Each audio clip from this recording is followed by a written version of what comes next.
Snyder ATB 630 name plate ATB 630D30N4 BFDর।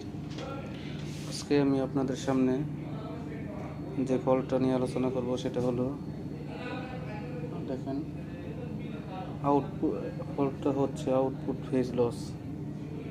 তো আমি connection দিয়ে রাখছি সব কিছু। ডিপ সুইচে দেওয়া আছে হলো সিঙ্কে, এবং ভেরিয়েবলে কানেকশন দেওয়া আছে হলো 10 ভোল্টেজ A1 AI1 এবং কমন। আর রান কমান্ডে দেওয়া আছে ফরওয়ার্ডে 0 ভোল্ট এবং DI1। তো এই ইনভার্টারে আমি এখন আমি আউটপুট ছাড়া যখন লোড দিই আর রান দিই, তো দেখেন কি ফল্ট আসে, এবং এই ফল্টটা কীভাবে কাটতে হয় সেটাও আমি আপনাদের দেখাবো। রান কমান্ড দিলাম,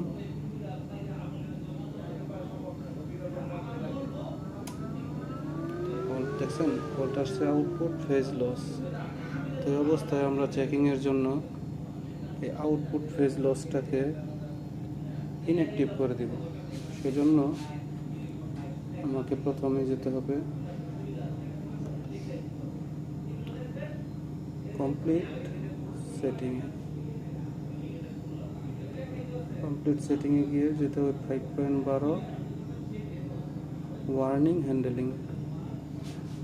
হ্যান্ডেলিংয়ে যাওয়ার পরে আউটপুট ফেজ লস, এটা হলো, এটার ভিতরে ঢুকতে হবে। ঢোকার পরে এটাতে সেটিং করা আছে OPF এরর ট্রিগার। এটাকে আমি OPF এরর ট্রিগারটাকে আমি ইনঅ্যাক্টিভ ফাংশন ইনঅ্যাক্টিভ করে দেব। এখন এটাকে আমি ওকে করে দিব। তবে এই প্রবলেমটা আপনারা তখনই করবেন যখন আপনার জানা আছে যে ইনভার্টার ঠিক আছে, শুধু আউটপুটে মোটর লাগানো নাই, এই জন্যই ফল্টটা আসতেছে। তো চলেন আমরা এটা চালু করি। তো দেখেন আমার প্যারামিটার সেটিং দেওয়া হয়ে গেছে। আমি আবারও আপনাদের এটাতে ঢুকিয়ে দেখিয়ে দিই। 5.12 আউটপুট ফেজ লস, দেখেন ফাংশন ইনঅ্যাক্টিভ করা আছে।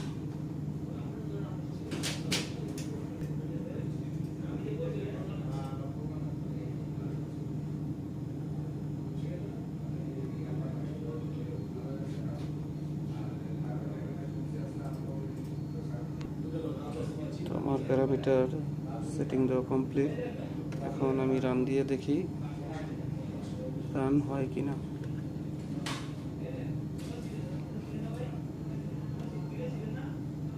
দেখেন রান হয়ে গেছে,